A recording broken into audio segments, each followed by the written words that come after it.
finally the proof, such as it is. Russia's investigative committee confirming through his DNA that the Wagner mercenary boss Yevgeny Prigozhin was indeed on board that plane which fell out of the sky on Wednesday night. And with him his deputy, Dmitry Utkin, 5 other Wagner staff and 3 flight crew.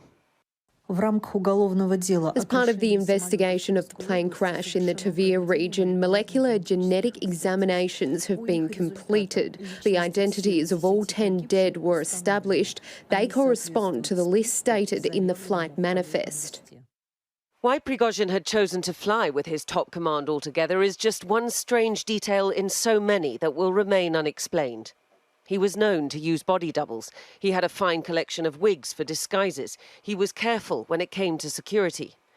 But if this was no accident, which more than likely it was not, he was not careful enough. So far, the only comments from the president were these from Thursday night, a move away from the post-mutiny traitor label, but not all that gracious either.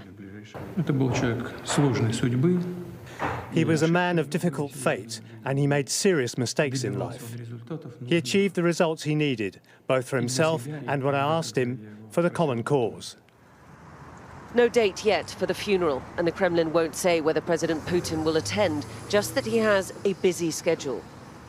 And that will mark the end of an extraordinary story. Before the war, Prigozhin would sue any journalist who even associated him with Wagner. Now he must be the most famous, most written about mercenary leader of all time, the victim finally of his own ambition.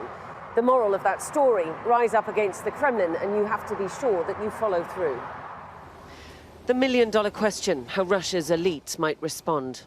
It might lead them to feel that they have to be more cautious, right? That this might be a signal that now is not the time to challenge Putin if this is the kind of thing that he's going to do.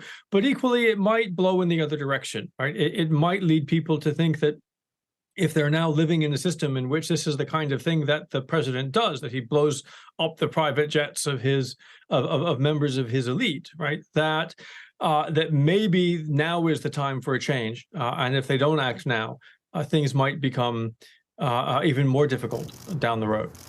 Prigozhin's legacy perhaps as dangerous as the man was himself. Diana Magne, Sky News, Moscow.